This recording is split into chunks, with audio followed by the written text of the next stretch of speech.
Good morning, everybody. We're looking at 54 degrees, 10:30, January 27th. First month of the year is almost gone. January 14th, protest. Whether you think it works or not, they do work. I mean, I'll tell you what, last year with our protest, we got riders' attention. You know, hey, these apps are overcharging you. Here's our solution. We're going to convert you over to doing a cash ride. You know, you can pay me cash, Venmo, Zelle, app, Square. Boom, you can pay me, and I'm going to save you some money and make me some money at the same time. It's a win-win for both of us. Well, you noticed as the year went on, and maybe towards the end of the year, especially towards the end of the summer here in Phoenix, the overcharge that normally, you know, we could count on, like, hey, like from here, they may charge a rider $50 from here, from where I'm at right now, and they would pay me $15. Well, now I can, you know, I used to be able to say, hey, I'll do this ride for $25, and people would take it. You know, I'm making more money for myself. I could even have done it for $30 and doubled my doubled what I was making from Uber and Lyft. You know, and that way, you know, that went on. Well, then towards, like I said, the end of the summer, they started shrinking that price down to where, okay, if I want to save them this amount of money, it's still not beneficial. You know, it's barely beneficial for me because I knew what I was making. So they were trying to cut into that so that you couldn't do that. They were trying to. Our chess move was, hey, we're going to freaking save you money and make more money for us. Well, they tried to cut into, hey, the amount of money that we could save the person really wasn't going to be beneficial maybe for not using the app and not wanting to switch over. So my chess move was with that is, you know what? What did they charge you? Okay, let me charge you maybe $5 less, $10, you know, whatever it felt like. Let me do this for this amount, and I'll save you some money. Well, what happened is I was taking that. You know, like I said, I would take them to the airport with Uber and Lyft, not breaking any of their rules. Am I offering them a better way home? Yeah, but I didn't change their mind right then and there, so I still use the app. So I'm not breaking Uber or Lyft's terms of service. All right. So, what do we have going on there? Well, like I said, I would get them, hey, all right, I won't charge you, I won't try to convert you here, but I'm going to convert you for the way home when you come back. That's when I'll convert you, and I can beat Uber and Lyft's price that way. And then I can use you as I can advertise Hum, because Hum's going to sell itself. All right, when I tell them, you know, no surge pricing, drivers keep 100% of the fares, and you can keep your own driver. Just those three things alone sell Hum. Now I can tell them, hey, there's 3 different ways you can do a ride with Hum, all that other good stuff. It can also save you money as well, and can make you feel like you're using an app. It's an app, and you know, you can feel like, hey, I'm not doing a shady deal with you, or whatever.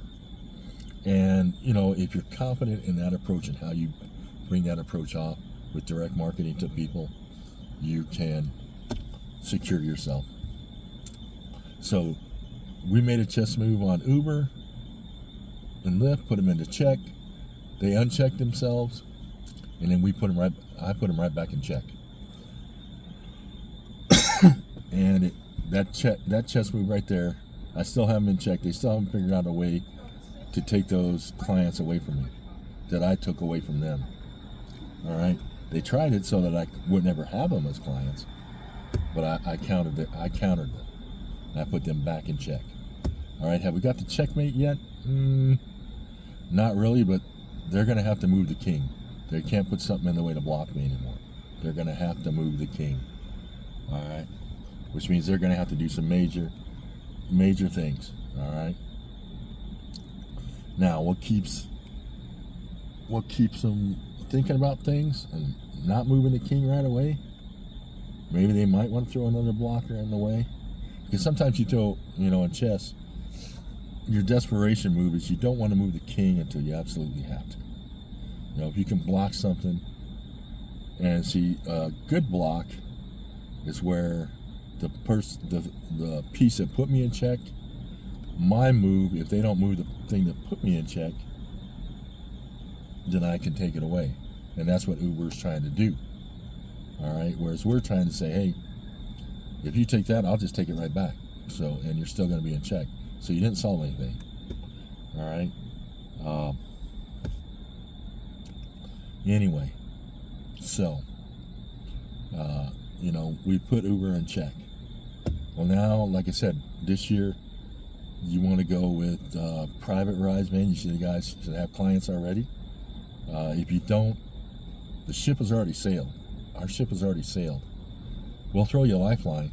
You know, maybe we'll hook you up with some of our clients because, hey, maybe we just can't get to them, or maybe we've got so many that, hey, I really don't want to have to take this client anymore because maybe they live too far away, but they're better off for you. Let me help you start your business by giving you this client of mine that will help you build your business. In which case, you're going to be a happier driver. You're gonna say, oh man, this is great.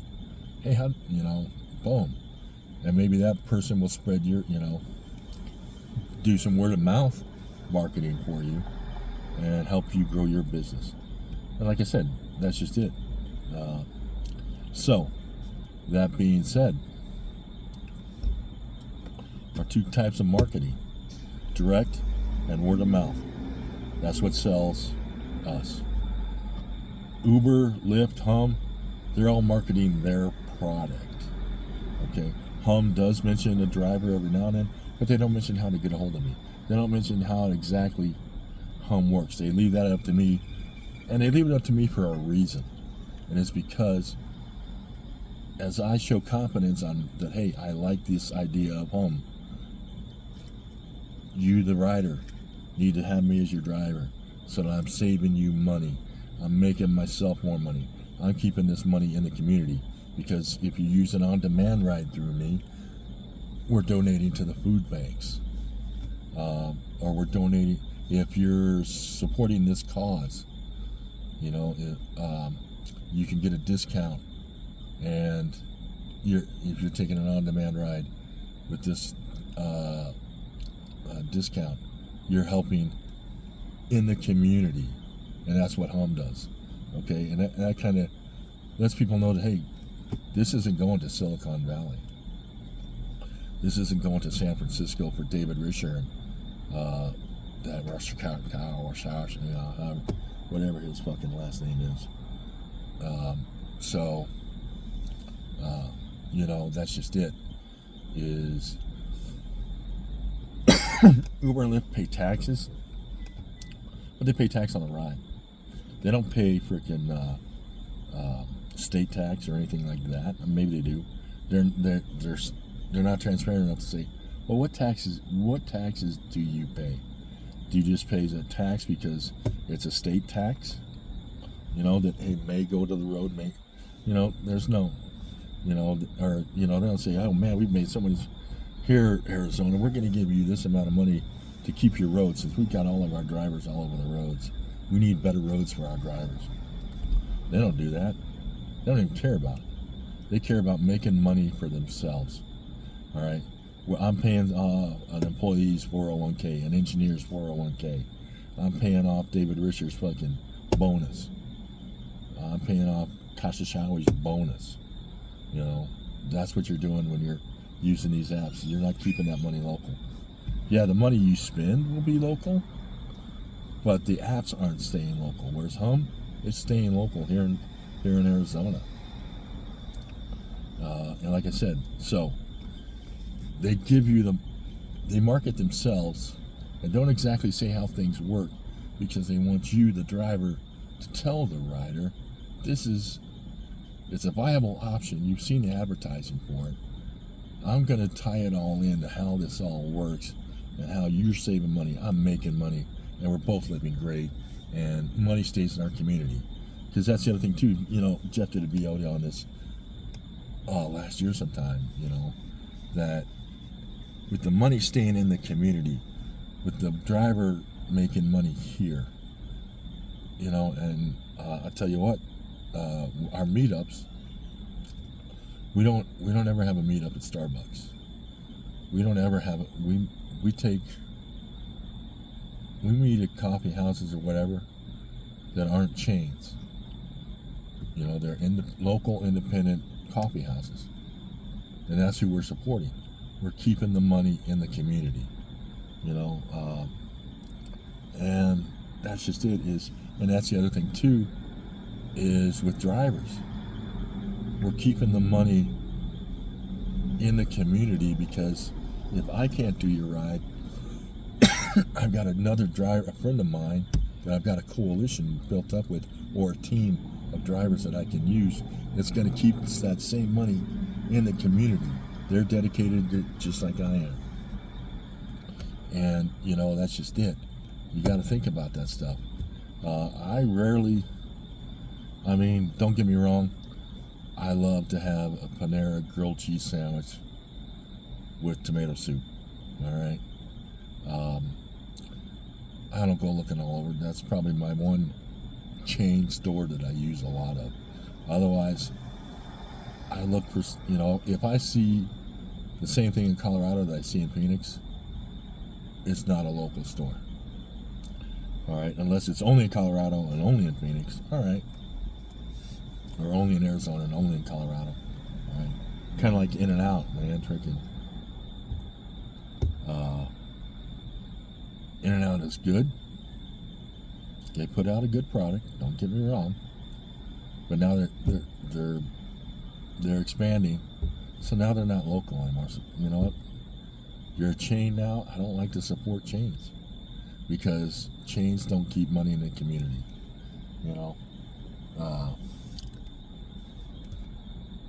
Your independent shops and stuff like that, they're going to buy their stuff they're going to buy their stuff local as well. So they're keeping that money in the community. So you got to think about things like that. And,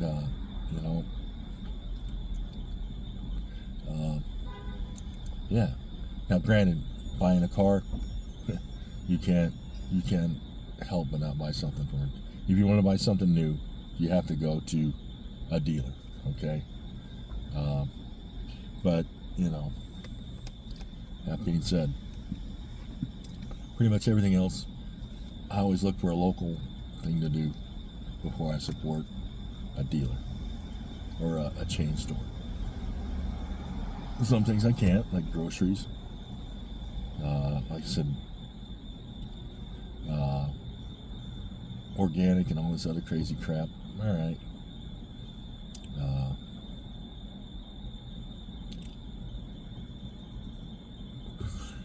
Doesn't really bother me. If I go to Safeway, or if I go to Albertsons, or if I go to... There's not really too many mom and pop grocery stores.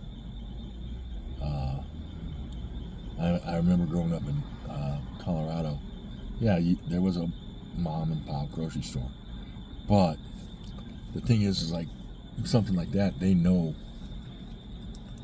that if you want to go to a Safeway, or especially where we lived at, what theirs was is, hey, you can get my products right away, or you can waste half a tank of fuel, drive to Denver, get your stuff cheaper than me up here, and waste a half a tank of fuel coming back. So you waste a full tank of gas to save, and that's where my mom and dad and myself and my brother, we all calculate that stuff.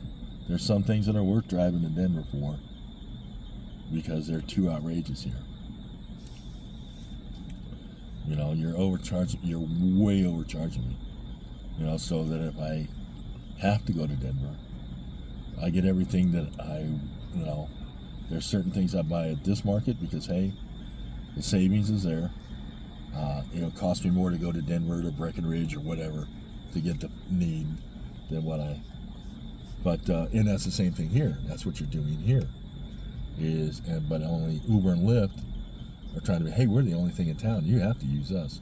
Well, no, now That's just it. We become that that other local market that says, hey, if you use me, I might be a little higher, but I'm able to take care of you faster, better, safer. And most of the time, I'm going to save you money and make me money at the same process. You know, and I think that's where Uber and Lyft have fucked up. They're trying to make so much money, but they forgot that, you know, what is it? You attract more bees, you know, whatever it is. You attract more with honey than you do with salt or something. You know, whatever that old phrase was. But you know, that's just it. Is we're able to supply Uber and Lyft better because we can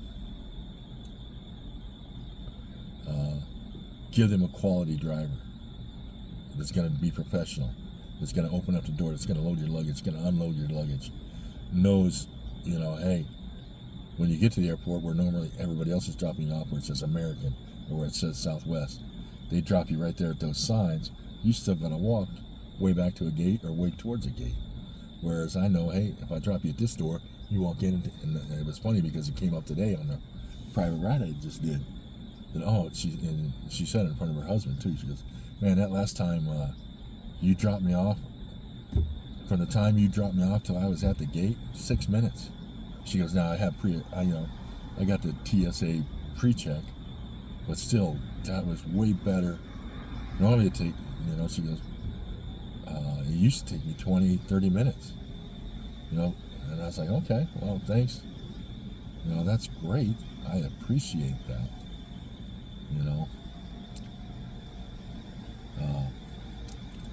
So when you think about things like that, you know, and that's a product you give, and then that's just it, is when they refer you to somebody, you know, they can throw those little tidbits in there that help secure the person they're telling it. Oh yeah, freaking, this guy does sound great. You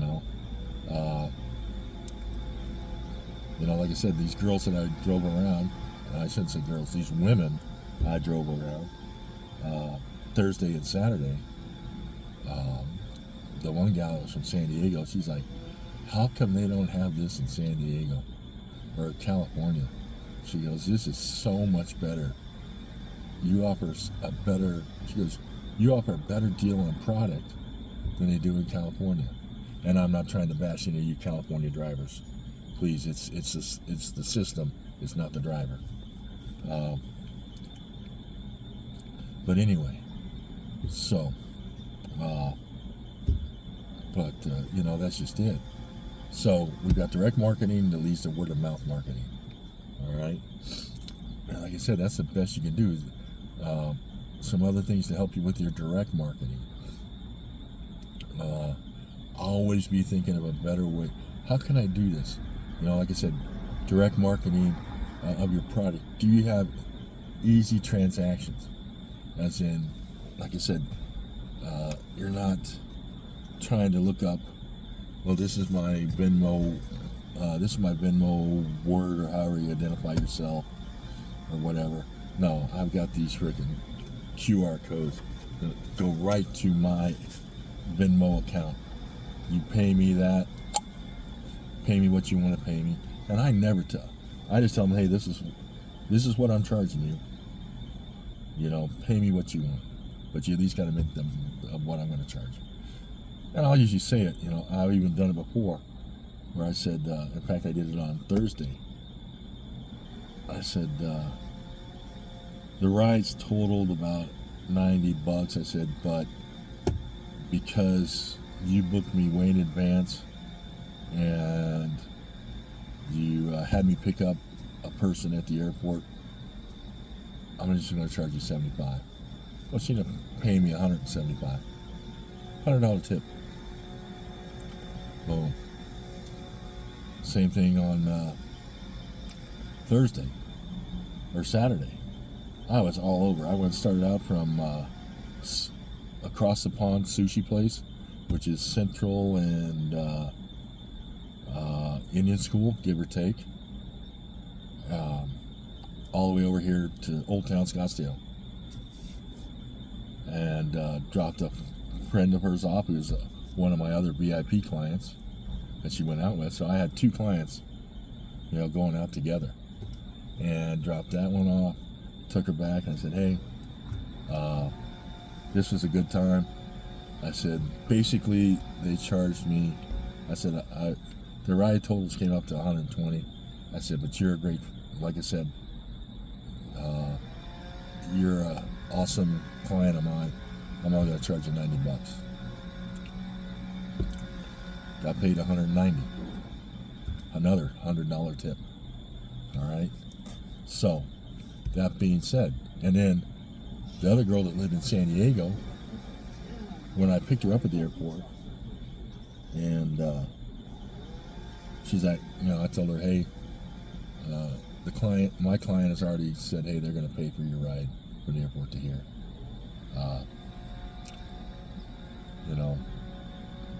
Don't worry about paying me anything. She goes, well, I'm going to tip you when we get there. Just don't say anything. Okay. Well, normally that ride I charge my client $25 from the airport to where they live. She gave me $25, and I never brought that up. So then Saturday, she ended up tipping me, along with the client paid for the ride and that $100 tip. Well, she gave me $50 on Venmo as well. So that was a $150 tip I made on Saturday night. You can't beat that. And you know what? I never brought up price other than to the client. And I even gave them a discount, and they still tipped me $100. So, boom. Now you say, Ken, but yeah, you're out. Not. And see, I was smart. Normally, with clients, like I said, they go out and they stay in one place. They're going to dinner, they're going to a party at somebody's house or whatever, kind of like what Super Bowl weekend will be in 2 weeks. And got a waste management thing I'm going to be doing, and there's going to be Super Bowl parties and stuff like that. I'm sure somebody's going to hit me up to take them to a Super Bowl party. All right. So normally, hey, that goes on. And if the Broncos were playing, I'd just have to say, hey, so I'm sorry. I'm not doing any rides on Super Bowl Sunday because my team is playing. All right. But my team isn't playing. And so, but anyway, go to a party. Well, if it's in a good part of town that I know, like I said, the one time they went to, I forgot what it's called, but it's up here on Scottsdale off of Camelback, top of the line steakhouse. Great food and great service from what I hear from them. But I was able to work Scottsdale because I know it.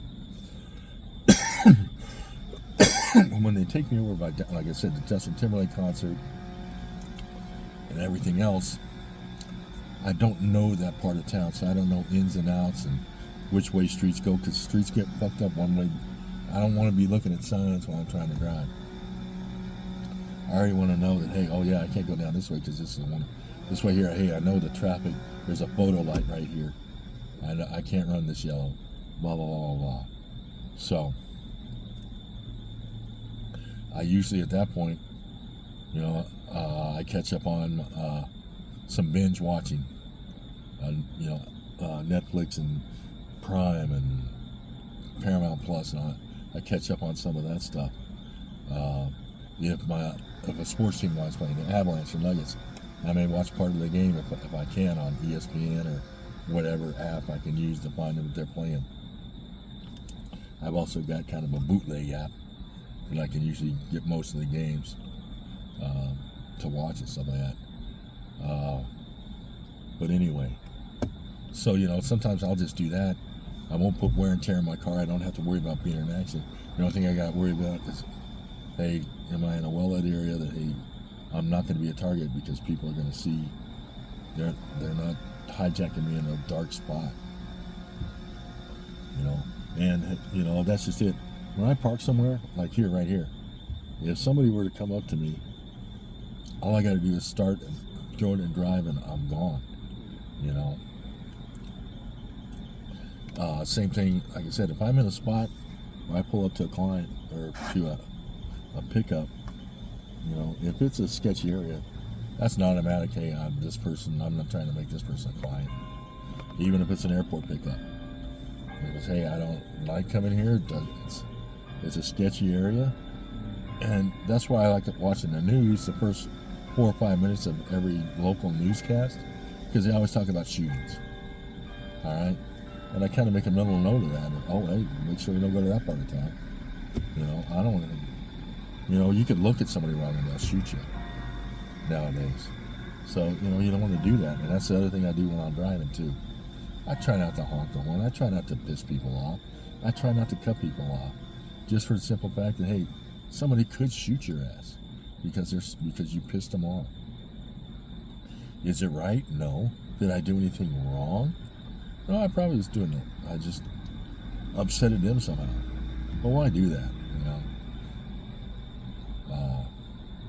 But anyway, you know, and if somebody cuts me off, if it's a rightful thing like this morning, this dude didn't even stop. I know he had a red light because I had a green light. And with a horse trailer, pulls out slow as fuck. And, no, I'm not going to look at it. Pulls out slow as fuck. And it's like, oh, shit, you know. But, having drove horse trailers around and stuff like that when I was in Colorado. Okay, I know those, you know, you can't just whip a trailer around because if the horses or whatever get, you know, live animals are just like liquid. They move, and if you don't have baffles or you don't take your time making a curve, especially in LA, I mean, it was kind of funny in LA, every morning you would have a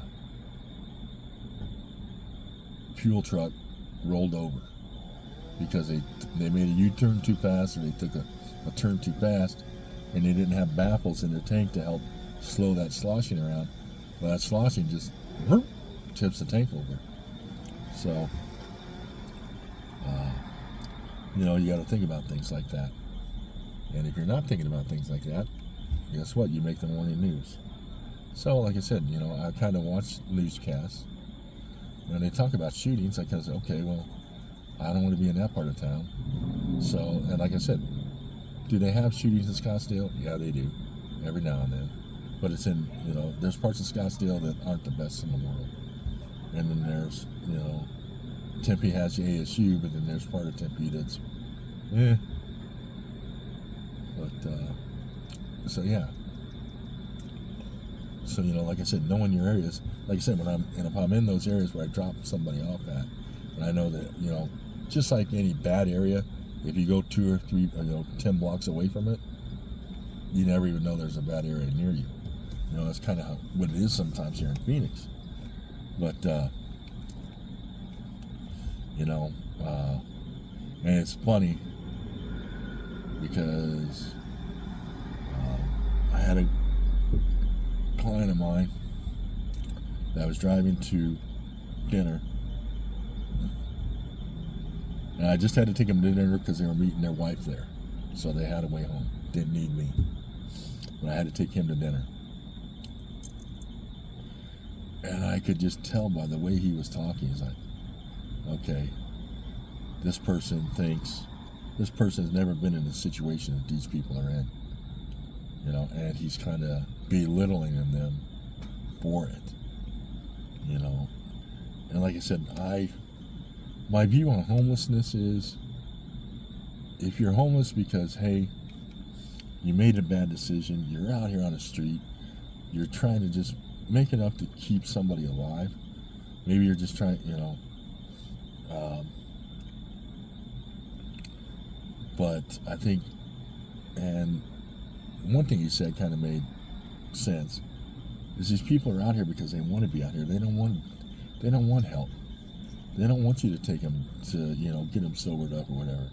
They're addicted to meth or whatever, or you know, crack or whatever, and they're getting it pretty cheap because dealers are giving it to them left and right, you know, just to keep them addicted. They don't want to they're all right with being ugly, homeless, but hey, they've got that high. All right, well, to me, not a trade-off. So, like I said, I would rather support it, and I've looked up programs. I don't look up programs that give people a tent and a blanket and say, and water during the summer. Oh, we're trying to make things better for you. Well, no, you're not. If you're making things better for them, and what I would rather see you do with the money that I would give you is, hey, we're taking this person off the street. Especially when I see all these buildings for lease that are empty because of COVID. COVID, shutting down the economy really fucked us over.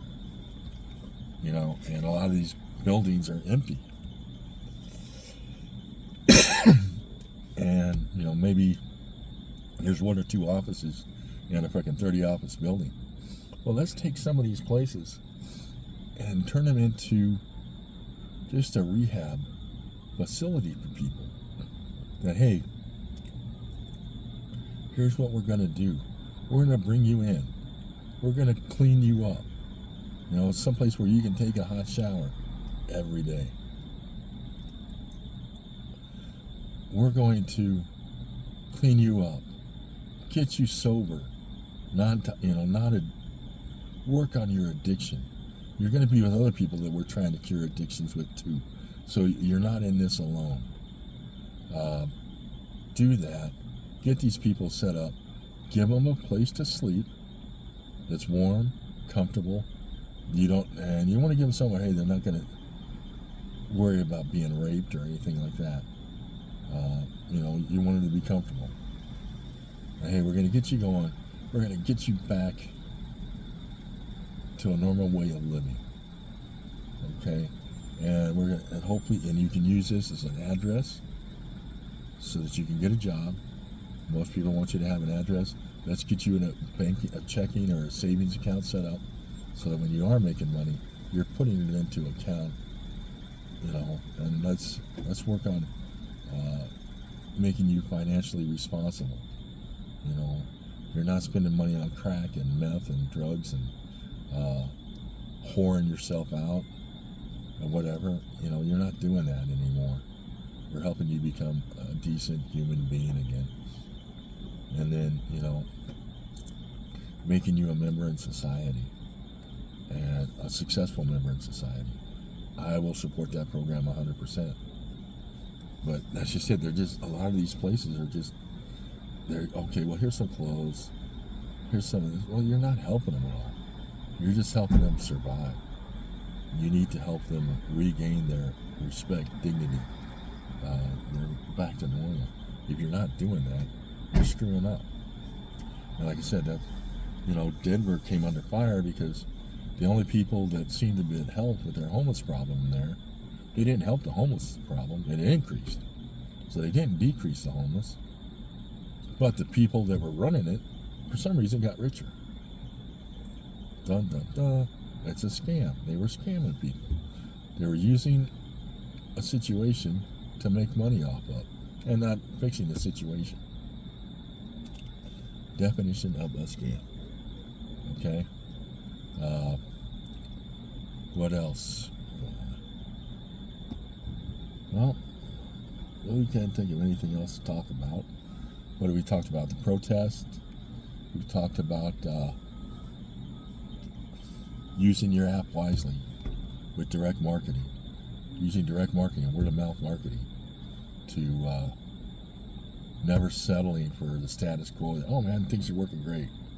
And things are working great for me right now, but I'm still thinking like, hey man, how can I make my product better?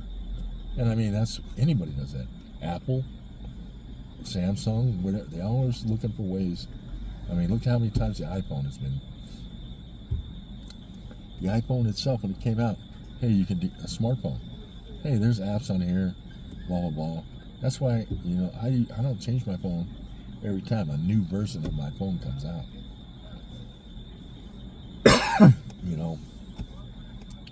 I'll wait 3 or 4 years and boom, I'll go for that product because, sometimes they're changing, they're upgrading changing phones 3 or 4 times a year now. Well, why get a new phone every time they come out with one when I don't need to? Let's wait a year or two and get the latest version.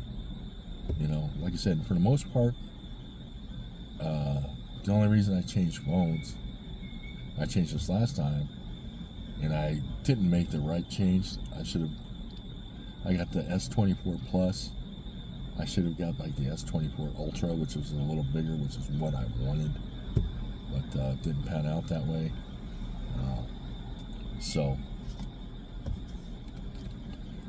Granted, I got it for free with my trade-in and everything else, but now I'm under a 2-year contract, and I hate those things.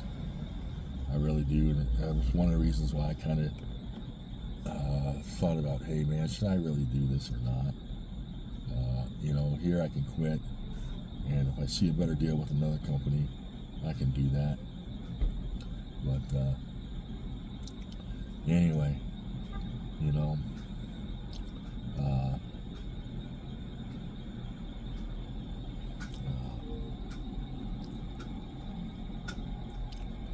so there we go.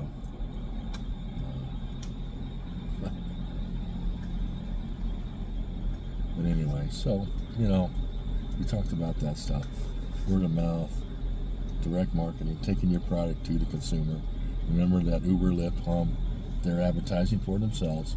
Hum does some advertising for you, the driver, personally, but you got to be one of their good drivers. They're not going to waste advertising money on a guy that barely uses their app.